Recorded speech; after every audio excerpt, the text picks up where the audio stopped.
Okay, hello everybody, and welcome to our post-match live stream. Whew, well, I really enjoyed the first sort of 70 odd minutes of that, and then got a bit scary. So, 3 points, 3 big points, especially the way that game panned out. But we can be pleased with that, and with teams around us playing against each other. The table should, after this evening's match, look a bit nicer. Luke Young with the 2 goals. As John Price straight away saying great win. It certainly is. I mean, we had to work for it. Solihull are an odd team this season. You know, they've been up and down. Yeah, game of 2 halves, Jeff, quite right. Although at the start of the second half, I felt happy. I thought, okay, we're going to carry on like this. I thought we score more goals, to be honest with you. It's quite surprising we haven't scored an open play in that match because we caused them problems, didn't we? But we didn't, and because we didn't kill them off, we really had to work at the end. Now it's over. I'm feeling, did they do enough to work Leighton? Did they do enough to really cause massive problems? Maybe not, but it's easy to say that once it's over. There you are. Oh, I got a little bit of strangeness going on my laptop, so I can't quite see who said this. Whoever it is saying that we'll take the penalties, and what a performance from Jay Harris. Absolutely great stuff from Harris, who really put in the miles, was everywhere, covering that middle of the pitch. Terrific effort by him. Ryan Churn, Roberts, great performance, lads. Rob Harrison, and breathe. Thank God that's over. 3 points up the town, yeah. It looked like it could have been so easy at the start. David saying he had visions of Dagenham again. Phew, yes, exactly. And Andy Clark, I wish we could learn attack's the best form of defence instead of always hanging on. I don't think that was intentional. I think there was an element of panic, quite frankly. I think there were too many hurried clearances in the last 10 minutes as that game turned. We had a problem, didn't we, with a die on the right-hand side. I was impressed by Green, who had a good debut, but a die had the beating of him, didn't he? And I was concerned when the ball was going across. Yeah, Jeff Lang, that team can match anyone when they play the ball on the ground. For me, you look player for player at Solihull, they should be doing better. They really should be doing. Switched 6 players out from the team that played on Tuesday. I mean, they played poorly on Tuesday. But, yeah, you would sort of think, you would think that they'd be higher up than they are, quite frankly, looking at the players they've got. And Adai certainly looked really good down the right-hand side. I was scared of him. Again, Lama Dog Games, Harris's class. I wouldn't disagree with that for a second. Absolutely excellent. He really was impressive, wasn't he? His energy is just terrific. He looks to play the right passes over the top. In the Chesterfield game, I thought we were screaming out for him. And he came on and made a real impact. I know he didn't win it, but, you know, he did well. But, yeah, I was worried when he got hurt then, thinking that we got a game again on Monday. But, yeah, proper leadership by him. Oh, Davis won a lot of balls in midfield as well. Pity he didn't manage to win the one when Kyle Storer turned him in the goalmouth and the keeper was out of position near at the end of the game, but that's life.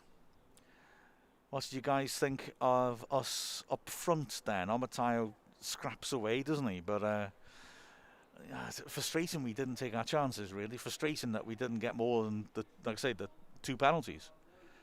Angus, I thought his movements, again, I'm lucky I can look at this game from up here and see it. But, you know, the movement's a bit better than just watching on a stream. Angus's movement's good, and he's often a trigger to start things off. I think sometimes it's when he tires that it looks like we're knocking long balls in. Luke Saunders saying a good win today, but had me worried towards the end. Yeah, David, I listened in. Were we wasteful? I think in the first half we had a few chances, especially early on, and maybe a bit unlucky. Green had a shot cleared off the line. We just got into so many great positions where we could have punished them and maybe didn't. Not glaringly, we didn't miss any real sitters, but it just that first half felt like the sort of game where you could score more than 2, you know. And we didn't quite take advantage of the fact that, well, for the first hour I thought we looked pretty massively superior. So I don't know. That's showbiz. We got the win. That's all that matters, isn't it? Yes, hello, Owain. Great win indeed. Excellent. A massive win, isn't it? Really important. I thought Kelleher did well as well. I know they gave a penalty against him, but he won so many headers in the first half. Kelleher, do you think settling a bit better now into that role in the back three? You know, he's obviously the middle of the back three is his best position, but with Pearson back, he seems to have settled in okay on that right side of the position. So he doesn't seem to be getting exposed at all for pace. David saying green or record. Record for me. It's only one game. And like I said, although I thought I was impressed with Green, I can see why we brought him in. But having said that, he was good going forwards, but Adai did have the beating of him. Now, he did look a good winger, so he may have had the beating of Record as well. But when Record's fit, I think he'll definitely be back. Andy Clark, I might have to bring some bad news to you, Andy, here. You're saying, luckily, yellows are now rescinded. A couple of them are close to missing a match, weren't there? I'm afraid, if my information's correct, that could still happen. Let's have a look. Yeah. Now, explain this to me. I think that's the best way I can do this. Yes, it's the National League again. So Dover have gone bust. No, not gone bust, sorry. Dover have refused to play. Their games have all been expunged, but they have not changed the number of games that you have to play before the yellows are expunged. So even though we now play fewer games, that point is still 37 matches. So Jordan Davis, if he gets booked, he got through today, okay? If he gets booked on Monday, he will be suspended. The really frustrating thing for me, okay, when we beat Dover 3-1, so the goals don't count in that match. So Kelleher's scored, he doesn't count. Hall Johnson's goal doesn't count. But the yellows still do. Which means, frustratingly for Jordan, because if you get 10 yellows, you'll get a you'll get a suspension. One of his bookings was against Dover. So although that game didn't exist anymore for disciplinary purposes, it did exist, and he is on 9 yellows. So that seems a shame, especially, like I said, taken in conjunction that the normal pattern would be that 36 would be the cut-off. But for some reason, despite Dover dropping out, they've left it at 37. So Davis, as I understand this, has got Monday to survive before he gets he's free of any danger of accumulating yellow cards. Crazy, isn't it? David, yes, a spell check, making you spell record without a K. How many people call record Wrexford? Especially in away streams. It drives me crazy. So don't worry about your spell check, mate. There's plenty of people who can put an F in there when it's spelled correctly. Yeah, Keane O'Keefe, it's a joke with how the yellow card counts. Yeah. It's just, oh God, I hate saying this. It is the lack of sort of common sense. You just think, okay, there's one less team, so there's fewer fixtures, therefore let's change that boundary when the games come in. I can understand why the yellows count. I mean, imagine Dover, you got sent off against Dover, and then the next match Dover refused to play. Okay, you should still be suspended for your next matches. I do get that, but it's still it's harsh on Jordan, I think, isn't it, to get a yellow card that can rebound on him now. David as well. Oh gosh, yeah. Southend away next season will be high on the list, preferably in September or May. Oh, bad news for you, David. Southend have been relegated, so we won't be playing them next year because we'll be in League 2, won't we? Won't we? Come on, have faith. Do we know where the playoff final is played because of the Euros? That's a cracking question, Kian. I'm not sure that we do, actually. I haven't heard anything on that. I'll ask. After the match, I'll go to the office. Oh, I say I'll ask. But I'll obviously be doing the social media boycott, quite rightly. So I don't know how I'll be able to tell you. Maybe on Monday's stream. Maybe that might be the best idea, Kian. Sorry. But I'll check out, so I'll find out for you. And sorry, going back to that Southend one. Oh, my gosh. I did love that game at Southend, the last game of the season when we won 3-1. And admittedly, still didn't get promoted. That's a great memory, though. I still enjoyed that match. And I also remember the game when we got promoted in 2003, commentating there. It's weird at Southend because their press box is completely enclosed behind glass. And it's like commentating here now. It's silent. So it's really weird. And that, oh gosh. one day I'll name names on this. A reporter, not a local person, so don't start thinking of people who regularly cover Wrexham, was in the press box and had brought his girlfriend into the press box somehow and didn't watch the game at all because, how can I put this? They were getting romantic in the back row of the press box. Nothing obscene, but I don't think, how can I put this? They didn't see any of the match. And I was commentating, and because there was no crowd noise, all I could hear were, how can I put it, slurping noises in the row behind me. It was very off-putting. But we won, and we got promoted in the end, so it was worthwhile. Wasn't that a disturbing story to tell you? Why did I just tell you that? I don't know. Oh, dear me. Right, any other observations or questions about this ultimately scary but pleasing win? Oh, shall I clear off? It's quite cold here. It's colder than I expected it to be. Tyler French is down on the... It wasn't Andy Gilpin. It's not a local reporter, I promise you. I promise you. Oh, I'm so... Will I get sued? All right, then.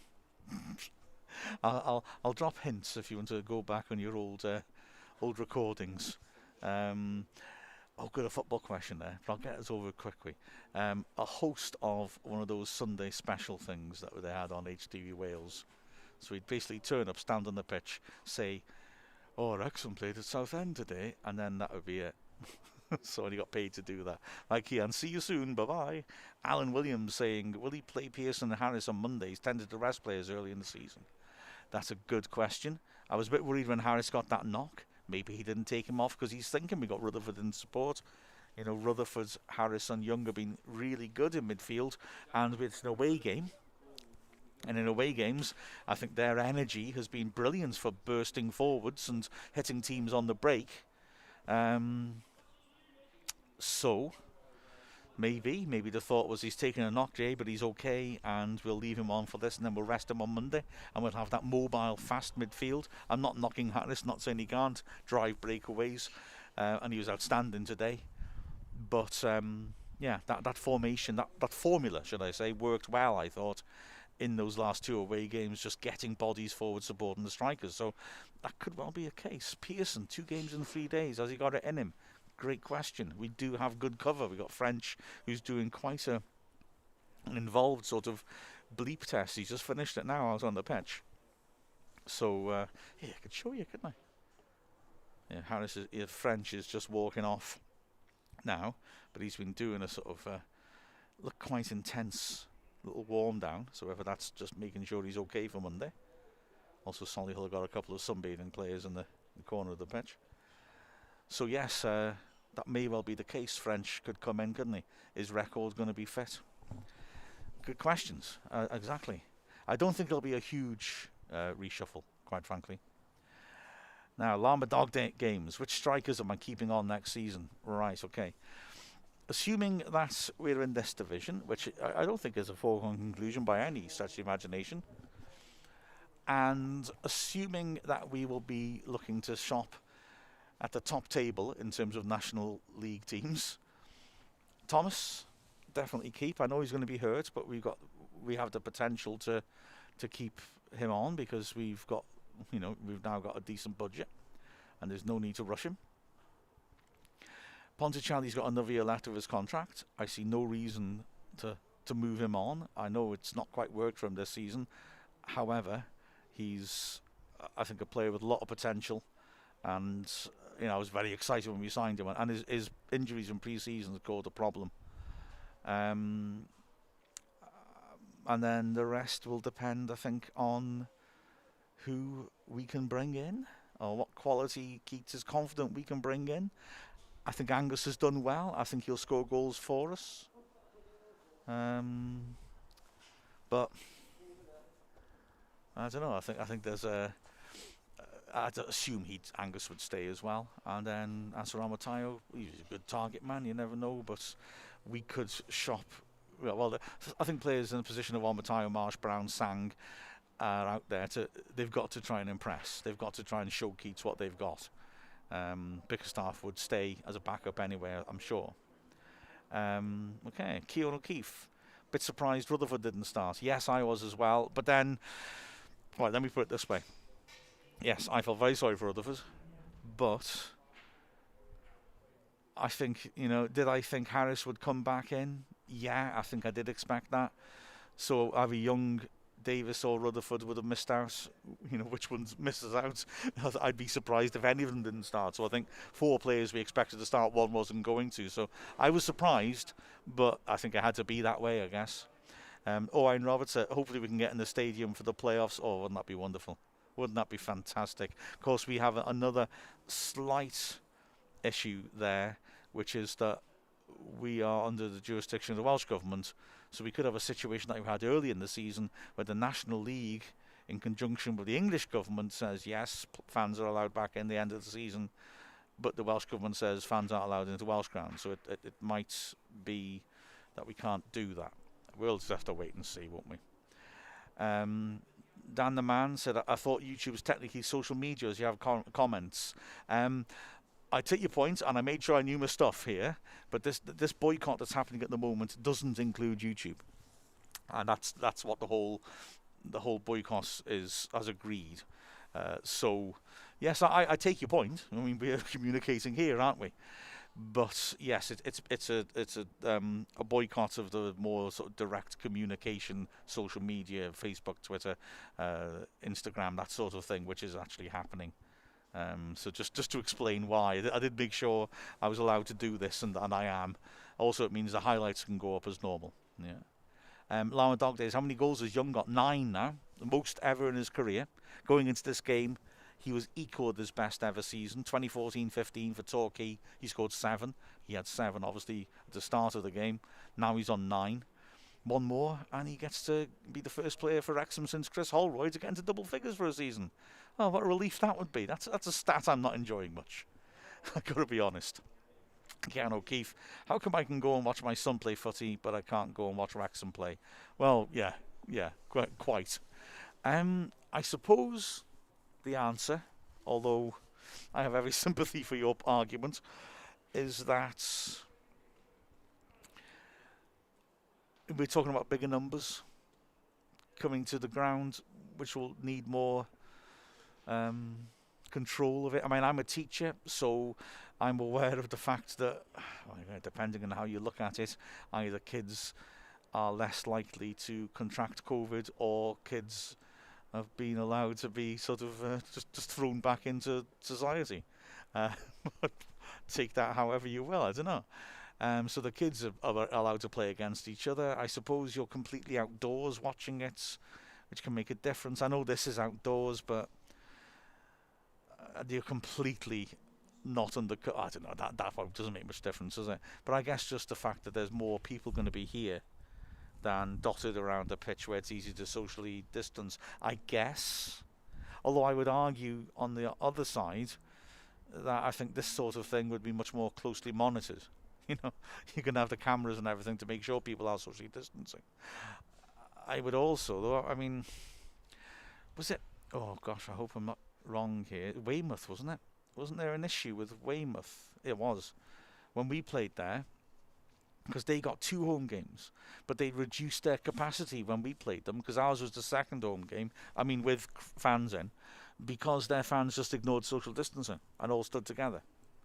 And I suppose they're concerned by that sort of thing, aren't they? That sort of thing doesn't help us. When a club allows that to happen, it does rebound on us. And National League would be really aware of that, won't they? And thinking, we can't allow that to be seen to happen. So I understand your frustration, but I can see, I suppose, the arguments against it as well, I suppose. It's a shame. It's a shame for us as well. And again, right, I would argue, I know for a fact, because I've seen it, that the club for a long time have been preparing for the fans being let back in. It's been very sensible and professional for me. They've been preparing since at least Christmas time, just making sure they're ready and that every single thing's in place, which I think some clubs haven't done, to be frank. Now, because of that, and the fact that when we've got this massive stadium, okay, we hold 9,000 odd. So say let's say 1,000, which I think it's a smaller number than we probably anticipate when we finally allowed to do it. You would surely be able to control that fairly easily, but there are clubs in our league that couldn't, and I think they have to. I think they're concerned that maybe a sort of being able to treat people equally, because clearly you could get 1,000 or so in here and control it. Although the other side, of course, is Jeff Lang's point: you can't go because you've been told not to. So, which is true, isn't it? Owen Roberts, with the penalties actually penalties, right? Most of you are an advantage over me now if you've seen the stream. The second Wrexham penalty, 1,000,000% penalty, even though for some bizarre reason Solihull went crazy about it. It was a lovely pass by Davis, and Angus made a great run in. He was goal side in the 6-yard box, and the defender Cameron, you could hear from up here, you could hear the contact of it on Angus's shin pad. It was definitely a penalty, but they went nuts. I didn't understand it. The first one, I think, was a penalty, but I would like to see it again. Hall Johnson's off balance as he's running along the goal line, and then he gets hit. I think it's a penalty. I think the defender's a bit naive to be going across him like that, and with him off balance, he's bound to go down. But I don't think there was a huge amount of contact, but I thought it was a penalty, I thought. And then the Kelleher one, I think, is unfortunate, but probably a penalty. You know, the ball's gone over his head. He's not aware of it. He's not deliberately handled it. But the way referees are interpreting it now, if your hand is up, even if your back is turned to the ball, they're going to give a penalty, and the ball's headed onto his arm. You could, I think, I don't know, you could argue that that's harsh. He doesn't intentionally do it. The player's close to him, heads it onto his arm with his back's turned. But these days, those get given, don't they? Let's be honest. Llama Dog games, are any plans for the Cop? Oh yeah, that's all in hands. Yes, the redevelopment of that will press on. So absolutely. So I don't think there's been published the exact plan of it, but yeah, there'll be a stand there. Don't you worry. And Taff Richardson, full house, first game of next season, regardless which division we're in. The place will be rocking. Oh yeah. Can you imagine it? I hope you're all members and in with the shot of watching it next to Mr. Reynolds and Mr. McElhenney. That seems like a heck of an opportunity, doesn't it? Wow. Oh, wow, yeah. It'll be amazing, won't it? It'll be absolutely amazing. Let's hope, as Owen said, that we can have that maybe in the playoffs. Owen saying, what's our remaining fixtures? Oh, memory test. Right, so we've got Maidenhead on Monday. Oh, Neil's here to try and help me out. Maidenhead Monday, Yeovil here on Saturday. And then we've got Notts County at home on a Tuesday. Yeah, I think that's a Tuesday, I think, isn't it? Yeah. We've got Dagenham at home as well. Yep, Dagenham away. And we've got Boreham Wood away. And Boreham Wood away. There you go. 3 home and 3 away. Yeah, so Notts County maybe the only team that are really right up there. They drew one all the way today. They've dropped down to 10th, I think, now. So Notts County 10th now. Wow, all right. And Kian asking, when will building start in the Cop? Don't think I'm aware of a start date yet, but the question of whether it will be built is sorted now anyway. I should go home now, aren't I? My wife makes a really good chili, and she'll make 2 portions, leave one for a couple of days. Oh, after a couple of days, it's awesome. And now, but I'm on to the second portion tonight. She's promised me second portion chili. The second portion chili. Oh man, the first one was good. This one.